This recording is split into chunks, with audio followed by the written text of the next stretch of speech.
வணக்கம். இது ஜீவா டுடே. இன்றைக்கு நாம் ஒருங்கிணைப்பு குழுவை சேர்ந்த திரு புகழேந்தி அவர்களை சந்தித்து பேச போகிறோம். வணக்கம் சார். வணக்கம். அதிமுக என்ன நிலைமையில் இருக்கிறது அப்படின்றதுதான் கேள்வி. அதிமுக இந்த விக்கிரவாண்டி இடைத்தேர்தலில் போட்டியிட போவதில்லை என்று அதற்கான காரணங்களை எடப்பாடி பழனிசாமி அவர்கள் அடுக்கி இருக்கிறார். உண்மையில ஒரு மிகப்பெரிய கட்சியாக, தமிழகத்தை நீண்ட காலம் ஆட்சி செய்த ஒரு கட்சியாக இன்றைக்கு அதிமுகவை பார்க்க முடியவில்லை. பயந்து ஒதுங்கிக் கொள்வதா இப்படிப்பட்ட ஒரு சூழலில் என்ற கேள்விதான் எழுது. நீங்க எப்படி பாக்குறீங்க? இதை எப்படி நாங்கள்லாம் எடுத்து? பரிதாபமாக பார்க்கிறேன். வேதனையோடு தொண்டர்களும் அனைத்து இந்திய அண்ணா திராவிட முன்னேற்ற கழகத்தினுடைய நிர்வாகிகளும் பார்க்கிறார்கள். எங்கு பார்த்தாலும் இதே பேச்சாக இருக்கிறது. காரணமே இல்லாமல் புறக்கணிப்பது என்பது ஒரு கோழைத்தனமான செயல் என்பதை தெளிவுபடுத்த விரும்புகிறேன். என்னன்னு கேட்டீங்கன்னா, ஜெனிஃபர், நாங்க சமீபத்தில் ஒருங்கிணைப்பு குழுன்னு ஸ்டார்ட் பண்ணோம். நானு, மிஸ்டர் ஜேசிடி பிரபாகரன், அவரோடு மிஸ்டர் கேசி பழனிசாமி, இன்னும் பல நண்பர்கள், மிஸ்டர் கஜேந்திரன், ஆனந்த், ராமசாமி, இப்படிப்பட்ட எல்லாரும் சேர்ந்து அதை ஆரம்பித்தோம். எல்லாம் ஏகப்பட்ட வரவேற்பு, தமிழகம் முழுவதும் வரவேற்பு என்று சொன்னால் தொண்டர்களிடத்தில், மக்களிடத்தில் அதற்கு வரவேற்பு ஒரு எல்லையை மீறி இதை முயற்சி செய்து வெற்றி பெற செய்யுங்கள் என்று எல்லோரும் வாழ்த்துகிறார்கள், போற்றுகிறார்கள். என்ன கூத்துன்னு கேட்டீங்கன்னா, நீங்க ஒண்ணு தெரிஞ்சுக்கணும். முதல்ல உங்களுக்கு நான் தெளிவுபடுத்துறேன், அப்பதான் புரியும். இதுல உங்களுக்கு விக்கிரவாண்டியில லாஸ்ட் டைம் நடந்த ஜெனரல் எலெக்ஷன், அந்த எலெக்ஷன்ல என்னுடைய பெயர்ல இருந்தவர் நான் புகழேந்தின்னு சொல்லி இறந்துட்டார். திராவிட முன்னேற்ற கழகத்தினுடைய வேட்பாளராக நின்று வெற்றி பெற்றவர். 93,730 வாக்குகள். எவ்வளவுங்க? 93,730 வாக்குகள். அடுத்து முத்தமிழ் செல்வன், அனைத்து இந்திய அண்ணா திராவிட முன்னேற்ற கழகத்தினுடைய வேட்பாளர், 84,157 வாக்குகள் பெற்றார். ஆனா வித்தியாசம் என்னன்னு கேட்டீங்கன்னா, வெறும் 9,573. அவ்வளவுதான் அந்த களம் சட்டமன்றம்.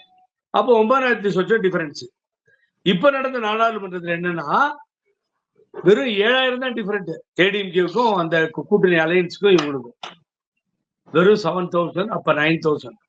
அது ஒரு லிமிட்ஸ்க்கு உள்ளேயே இருக்கு. நீங்க நல்லா யோசனை பண்ணுங்க. அப்ப ஏன் புறக்கணிக்கிறோம்? காரணம் என்ன? கலாட்டா பண்ணுது திராவிட முன்னேற்ற கழகம், வன்முறை. திராவிட முன்னேற்ற கழகம் தேர்தலை நடத்த விடுவதில்லை. இன்னும் ஒருபடி மேல போய் எனது அன்பு நண்பர் ஜெயக்குமார் சொல்லுவார். அவர் என்ன சொல்றாருன்னு கேட்டீங்கன்னா, துணியெல்லாம் துவைச்சு கொடுப்பாங்களாம் திமுக காரங்க வீட்டுக்கு போய். பசங்களை ஸ்கூலுக்கு எல்லாம் கூட்டு போடுவாங்க, எல்லா வேலையும் செய்வார்கள். அவங்க அப்படி எல்லாம் செய்வதால் அங்கே வெற்றி பெற முடியாது அப்படின்னு சொன்னா, நான் என்ன கேட்கிறேன், இதே வன்முறையும் இதே கலாட்டாவும் இதே போன்ற தேர்தலுக்கு புறம்பான செயல்களும் தொடர்ந்து 2026 நடக்குன்னு வச்சுக்குவோம். அப்படின்னா அப்போ அந்த தேர்தலை முழுவதுமாக புறக்கணித்து விடுவார்களா? அப்ப 2026 தேர்தல் வேணான்னு சொல்லி நம்ம எழுதி கொடுத்துடலாமா?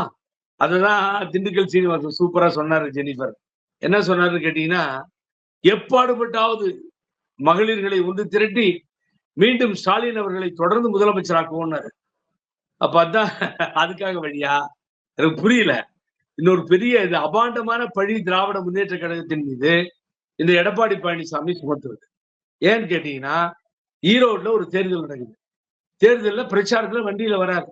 இந்த நாசமா போன தேர்தல் கமிஷன் தூங்குது. அதை எப்படிதான் கேட்டுட்டு சும்மா இருந்தது தெரியாது எனக்கு. என்ன பேசுறான்னு கேட்டா, ஜெனிஃபர், ஆம்பளையா இருந்தா வா, ஒத்தைக்கு ஒத்த வா, ஸ்டாலின் உனக்கு தைரியம் இருந்தா வா, மானம் இருந்தா வா, சூடு இருந்தா வா, சுரணம் இருந்தா வா, இத்தனையும் பேசியிருக்காரு. தேர்தல் பிரச்சாரத்துல நீங்க இது மாதிரி பேசவே முடியாது. கேஸ் போட்டிருக்கணும், உங்க மேல நடவடிக்கை எடுத்திருக்கணும். எதுவுமே இல்லைங்க. நீங்க நினைச்சு பாருங்க. அப்ப எவ்வளவு கேவலமா ஒரு முதல்வரை, மக்களால் தேர்ந்தெடுக்கப்பட்ட ஒரு முதல்வரை, தமிழகத்தை ஆளக்கூடிய முதல்வர், அவரை தேர்தல் களத்துல நின்று நீங்க பேசிட்டு வாயில வந்ததெல்லாம் வன்முறையை யார் தூண்டுறாங்க? இந்த பேச்சுக்கே அங்க திமுக காரங்க நினைச்சிருந்தா நீங்க வெளியிலே போயிருக்க முடியாது. ரைட், ஒண்ணு. ரெண்டாவது, எவ்வளவு அந்த இடத்துல போராட்ட களத்துல சீமான் போராடுறாரு. சீமான் எனக்கு ஒண்ணு வேண்டியவர்ல, பொதுவா பேசுறேன். ஒரு சீமான் அந்த கட்சியினுடைய தலைவர், வாங்கடா அடிங்கடா வாங்கடா, நீங்க அடிங்க, அடி வாங்கிட்டு வெளியில போறேன், முடிஞ்சா நான் திருப்பி அடிக்கிறேன், ஆனா நான் வெளியில மாத்திரம் பயந்துட்டு போக மாட்டேன் சொல்றாரா இல்லையா? இன்னைக்கு வேட்பாளரை போட்டாரா இல்லையா? என்னங்க அர்த்தம் இது? ஒரு கட்சி ஜஸ்ட் 9,000 7,000 டிஃபரன்ஸ்ல இருக்குங்க. இன்னும் 4,000 5,000 ஓட்ட வாங்கினா ஜெயிச்சிடலாம். அவ்வளவு தூரம் கூட போகாதீங்க. நீங்க ஏறி இறங்கல அது ஆட்டோமேட்டிக்கா. அப்ப அதை புறக்கணிக்க வேண்டிய அவசியம் என்ன? நான் சொல்றேன் ஜெனிஃபர், எனக்கு தெரியும். நான் வந்து ஒருங்கிணைக்கணும்னு நாங்கெல்லாம் ரொம்ப மும்முரமா இறங்கி வேலை செஞ்சுட்டு இருக்கோம். இந்த நேரத்துல எல்லாரும் எனக்கு அட்வைஸ் வேணாம், திட்டிடாதீங்க உங்க ஸ்டைல்ல அப்படின்னு சொல்லி. ஆனா இது ஒரு அருவருக்கத்தக்க செயல். அம்மா வழியில வந்து அப்புறம் சொல்லிட்டு இருக்கு காரணம் என்ன தெரியுங்களா? அம்மா தான் வந்து தேர்தல்லாம் புறக்கணிச்சாங்கல்ல, அப்போ அம்மா புறக்கணிச்சாங்க. அப்ப அம்மா புறக்கணித்ததில் நியாயம் இருந்தது. கலவரம் ஏற்படுகிறது, தொண்டர்கள் அடிச்சுட்டு சாகுறான், மண்டை உடையுது, கெலடா நடக்குது, வேணான்னு முடிவு பண்ணாங்க. ஆனா அதே அம்மா அன்றைய சூழலுக்குள் நம்ம போறதை விட்டுட்டு நான் இப்போ இருக்கிற சூழலை கேட்கிறேன். இன்றைக்கு வந்து கட்சியை காப்பாற்றியாக வேண்டி இருக்கிறது. அன்றைக்கு ஜெயலலிதா அவர்கள் தேர்தலில் நிற்க வேண்டாம் என்று முடிவெடுத்தாலும் கூட அவர்கள் ஒரு தனிப்பட்ட ஆளுமையாக மக்கள் மத்தியில் எப்படிப்பட்ட சூழலையும் வந்து மீண்டும் தனக்கு சாதகமாக ஆக்க முடியும் என்ற நிலையில இருந்தாங்க. ஆனா எடப்பாடி பழனிசாமி அவர்கள் தொடர்ந்து 9 முறையாக தோல்வியை சந்தித்திருக்கிறார். அப்போ இப்போதாவது ஒரு இடைத்தேர்தலிலாவது முழு மூச்சுடன் இறங்க வேண்டும் அப்படின்ற ஒரு எண்ணம் இருக்கணும். இப்போதாவது நாம் ஒற்றுமையுடன் இருக்க வேண்டும் என்ற எண்ணமாவது இருக்கணும். இந்த இரண்டுமே இருக்கிற மாதிரி தெரியலையே. அதற்கான அடிப்படை என்ன? யாரோட அவருக்கு ரகசிய கூட்டணின்னு நீங்க சந்தேகப்படுறீங்க? பாஜகவுடையா இல்ல? அது கரெக்டான கேள்வி. அதாவது அதுக்கு முதல்ல டிஸ்கண்டினியூ, இன்கம்ப்ளீஷன் என்னன்னு கேட்டீங்கன்னா, அம்மா என்ன சொல்லிட்டாங்கன்னா, அடுத்து வந்த திருச்செந்தூர் வந்தவாசியில நானும் அண்ணன் பொன்னையனும் இன்சார்ஜ் எல்லாம் போயிருந்தோம். எல்லாரோட பலர் பொறுப்பாளர்களாக இருந்தார்கள். அப்போ அம்மா சொல்லிடுச்சு, இனிமேல் இடைத்தேர்தலை புறக்கணிக்கும் வேலையே கிடையாது, அதை செஞ்சாச்சு, இனிமேல் அது மாதிரி இனிமேல் டிசிஷன் தேவையில்லைன்னு ஒரு முடிவுக்கு வந்துட்டாங்க. அது சொல்ல வந்தேன். நீங்க கேட்ட கேள்வி, கொஞ்ச நாளைக்கு இடி தொந்தரவு இருக்காது, அந்த வழக்குகள் மீது நடவடிக்கை பாயாது. கொஞ்ச நாளைக்கு இன்கம் டாக்ஸ் தொந்தரவு இருக்காது, அந்த இன்கம் டாக்ஸ் நடவடிக்கை பாயாது. மடியில கனம் இருக்குல்ல, வழியில பயம் இருக்குல்ல, ஏய் நின்னா என்ன நடக்குன்னு தெரியல, ஐயோ அண்ணா நான் வெளியில அப்படி இப்படி பேசிக்கிறேன் கண்டுக்காதீங்க அப்படின்னு அங்க. இந்த பக்கம் கொடநாடு கொலை வழக்க கையில எடுக்காம இருக்கணுமா? டிவிஎஸ்சியில கேஸ் எல்லாம் பெண்டிங் இருக்கு, அதையெல்லாம் கையில் எடுக்கணுமா? என்ன சொல்ற? சரிங்க, நான் தேர்தல் அடிக்கல. இப்படி இரண்டு பக்கமும் அடிக்கின்ற அடிக்கு மத்திய மாநில அரசுகள் அடி தாங்க முடியாமல் இந்த கட்சியை, இந்த கட்சியினுடைய கொள்கைகளை, கோட்பாடுகளை, தொண்டர்களின் எண்ணங்களை, ஏழை தாய்மார்களின் அபிலாஷைகளை அறவே புறக்கணித்து தேர்தலில் நிற்க மாட்டேன் என்ற முடிவு எடுக்கப்பட்டிருப்பதாகவே நான் கருதுகிறேன். இந்த முடிவு சரியான முடிவு அல்ல. நான் பழனிசாமியை மாத்திரம் குறை சொல்ல மாட்டேன். பக்கத்திலே எத்தனை முன்னாள் அமைச்சர்கள் இருக்கிறீர்கள். அங்கே சி.வி. சண்முகம் இருக்கார், அவ்வளவு பேசினார். என்ன சொன்னாரு? பாமக கூட இருந்தால்தான் தோத்தோன்னு, பாரதிய ஜனதா கட்சி கூட இருந்தால்தான் தோத்தோன்னு சொன்னார். இப்ப ரெண்டுமே இல்ல, நீங்க தனி களத்துல விளையாடலாம், அந்த கம்ப்ளைண்டே கிடையாது. அப்புறம் என்னத்துக்கு புறக்கணிக்கிறீங்க? என்ன காரணம் என்ன? அவர் சொன்னாராம், முதல்ல 40லயும் நாடாளுமன்றத்துல தோத்தோம்ல, அதை பத்தி பேசுவோம், ஆராய்ச்சி பண்ணுவோம், அப்புறமா விக்கிரவாண்டிக்கு போவோம், இதை பேசலாம் வாங்கன்னு கூப்பிட்டு தகராறு இருக்கு. அவர் மூட் அவுட்ல இருக்கார். ஆகவே அனைத்து இந்திய அண்ணா திமுகவில் இருந்து உட்கட்சி பூகம்பம் எடப்பாடி அணியிலிருந்து அது ஆரம்பித்து விட்டது. எனக்கு நல்லா தெரியும். அது வெடிக்க வைப்போம். கொஞ்ச நாள் கழிச்சு நாங்கள் எங்களது ஒருங்கிணைப்பு குழுவில் இருந்து கிடைத்த முதல் வெற்றியாக பார்க்கிறேன். ஏன்னு சொன்னீங்கன்னா, 1 தோல்வி, 2 தோல்வி, 3 தோல்வி, 4 தோல்வி, 5 தோல்வி, 6 தோல்வி, 7 தோல்வி, 8 தோல்வி, 9 தோல்வி, 10 தோல்வி, 11 தோல்வி. அதை தான் தோத்துட்டு 3வது இடத்துக்கு போனா அசிங்கமாயிடுமேன்னு சொல்லி பயந்துகிட்டு இவர் வெளியேறாரு. என்னங்க நியாயம் இதெல்லாம்? சொல்லுங்க நீங்களே சொல்லுங்க. ஆகவே மக்கள் வெறுக்கிறார்கள், தொண்டர்கள் மன எரிச்சலில் இருக்கிறார்கள், என்ன செய்யறதுன்னு புரியல. இப்படிப்பட்ட ஒரு இடத்துல இயக்கம் சிக்கி கொண்டு சின்னாபின்னம் ஆகிக் கொண்டிருக்கிறது என்பதை அவர்கள் உணர வேண்டிய சூழ்நிலை ஏற்படும். இல்ல, இன்னைக்கு பல கட்சிகளும் பாத்தீங்கன்னா ஒரு கட்டமைப்பை உருவாக்குவதற்கே பாத்தீங்கன்னா மிகவும் சிரமமாக இருக்கிறது. இன்றைய காலகட்டத்துல ஒரு மிகப்பெரிய கட்டமைப்பை வைத்திருக்கக்கூடிய கட்சி, இன்னும் எம்ஜிஆர் காலத்தில் இருந்தவர்களும் அதிமுகவுக்கு ஓட்டு போட்டுக் கொண்டிருக்கிறார்கள். ஜெயலலிதா மேல் அபிமானம் கொண்டவர்களும் இருக்கிறாங்க. இரட்டை இலை இன்னும் வேறு எதையுமே பார்க்காமல் இரட்டை இலைக்கு போடக்கூடிய தொண்டர்கள் வந்து இருக்கிறாங்க. ஆனா இத்தனை நாட்களாக அதிமுகவுக்கு ஓட்டு போட்டுக் கொண்டிருந்தவர்கள் எங்கே சென்றார்கள், ஏன் சென்றார்கள் என்ற கேள்வியை ஏன் யாருமே எழுப்பல? நீங்க எடப்பாடி பழனிசாமி அவர்களாக இருக்கட்டும், ஓபிஎஸ் ஆக இருக்கட்டும், சசிகலாவாக இருக்கட்டும், அவரவர் ஒருபுறம் பேசுகிறார்களே தவிர இந்த கட்சியின் வாக்கு வங்கி சரிகிறத பத்தி யாருமே கவலைப்படுற மாதிரி தெரியலையே. ஏன்? என்னை பொறுத்தவரை இப்பயும் சொல்றேன் ஜெனிஃபர், நீங்க சொன்ன திருமதி சசிகலா என்கின்ற சின்னம்மா, நீங்க சொன்ன மற்றவர்கள், அண்ணன் ஓபிஎஸ், எல்லாரும் ஒருங்கிணைஞ்சு ஒரு அணியில் நிக்கணும்ன்றதுதான் எங்களுடைய இப்ப மும்முரமான பணி. அது இருந்துச்சுன்னா தேர்தலை புறக்கணிக்க வேண்டிய அவசியமே இல்லையே.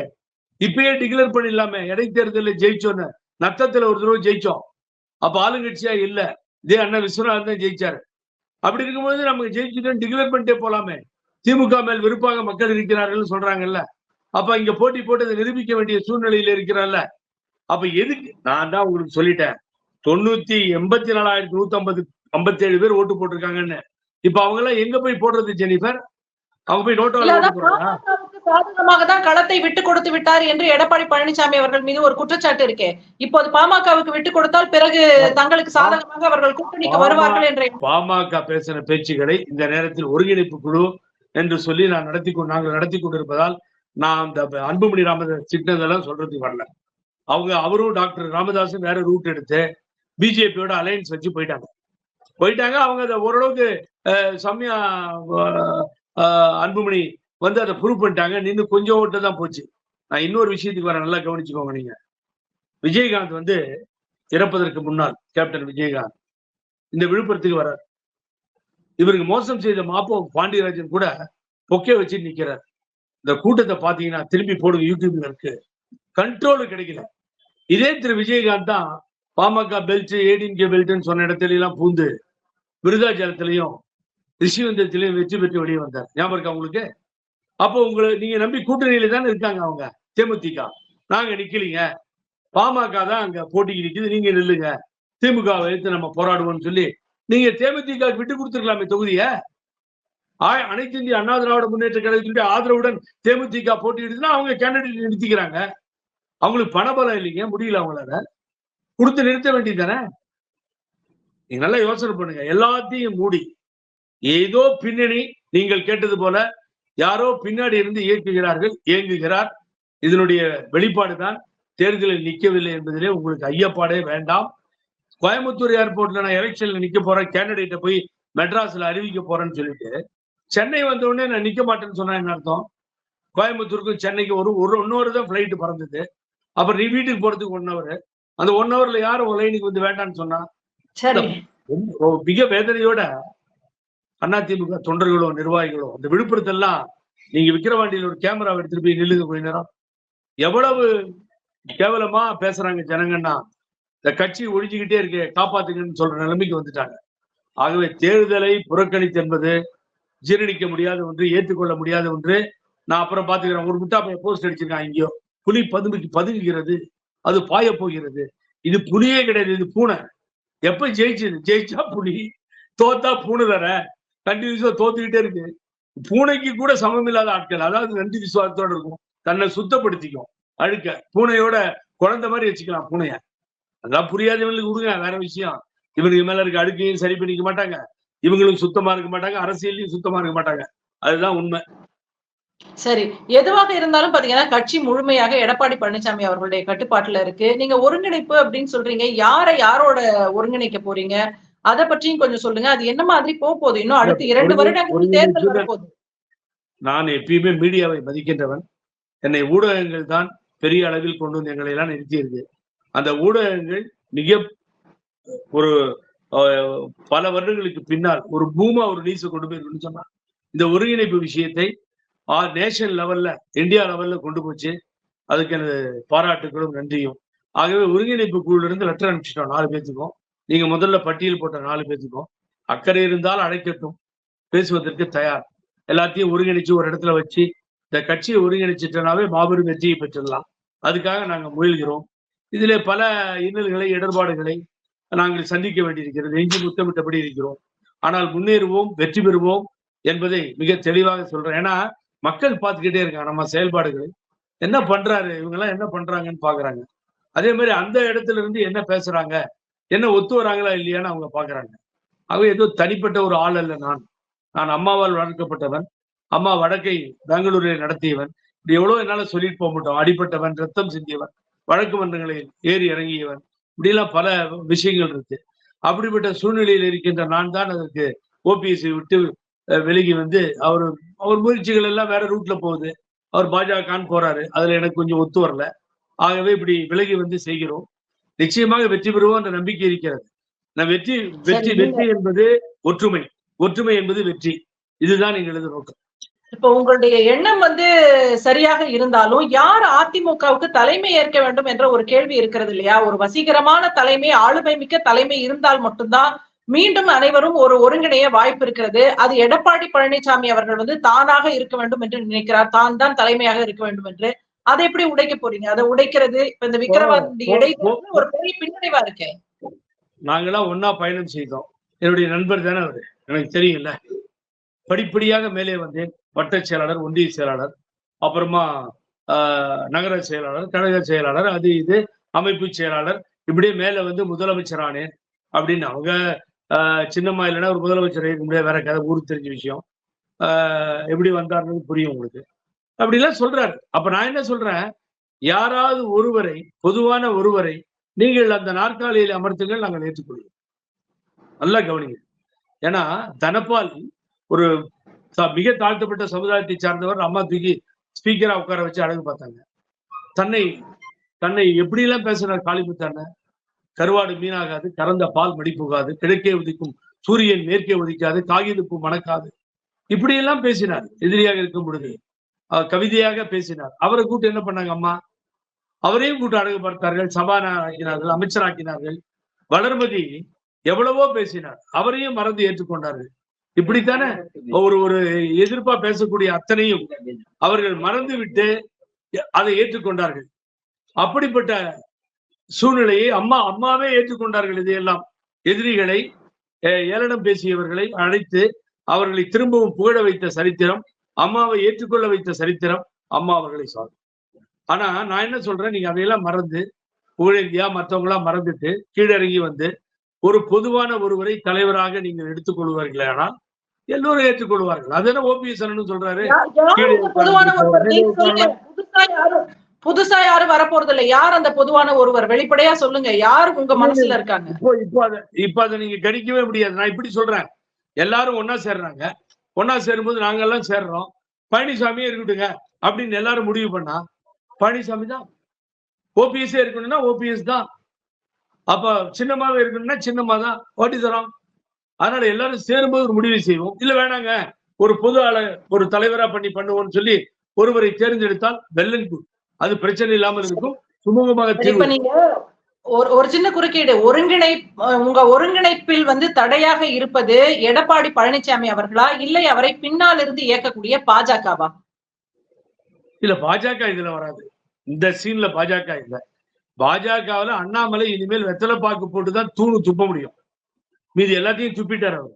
3வது இடத்துக்கு கோயம்புத்தூர்ல வீணா போச்சு, பழனிசாமி தலைமை சரியில்லை, நாடு பூரா அதிமுக 7வது இடத்துக்கு போயிடுச்சு, 3 டெபாசிட் போயிடுச்சு, இனிமேல் ஏடிஎம்கே கிடையாது சீன்ல, பிஜேபியும் திமுகவும் தான், ஆகவே இந்த கட்சியே உருப்படி எல்லாம் போயிடுச்சு எல்லாம் பேசிட்டாரு. ஆகவே இனி நீங்க பிஜேபி மிரட்டும், நான் பதிவு வைக்கிறேன். மிரட்னா முடியாதுன்னு சொல்ற அளவுக்கு எல்லாம் இவருக்கு கட்சி கிடையாது, பணிஞ்சுதான் ஆகணும். இல்லைன்னா துரத்தும், எது துரத்தும் நான் முதல்ல சொல்லிட்டேன். சோ ஆகவே இயக்கிறது அது இல்லை, தன்னை தானே திருத்தி கொண்டு தான் சரியான வழியை தேர்ந்தெடுத்து ஒரு புதிய பாதையில் ஒற்றுமையை ஏற்படுத்தி அவருக்கு பக்கத்தில் இருக்கிற லீடர்ஸ் எல்லாம் அட்வைஸ் பண்ணும். பெரிய பெரிய லீடர்ஸ் எல்லாம் இருக்காங்க, அவங்க எல்லாம் பக்கத்துல அட்வைஸ் பண்ணணும். பார்ப்பா, வயசுல பெரியவங்க, நாங்க சொல்ற பேச்சை கேளையா அப்படின்னு அட்வைஸ் பண்ணணும். ஆகவே ஒற்றுமை வந்தால் அனைத்து இந்திய அண்ணா திராவிட முன்னேற்ற கழகத்திற்கு புரட்சி தலைவர் எம்ஜிஆர், புரட்சி தலைவி அம்மா வழியில் வீழ்ச்சியே இல்லை, தோல்வியே இல்லை. தொண்டர்கள் அதை தான் வரவேற்கிறார்கள், மக்கள் அதை தான் கண்காணிக்கிறார்கள், அதை மக்கள் ஆலோசனையாக எங்களுக்கு வழங்கி கொண்டிருக்கிறார்.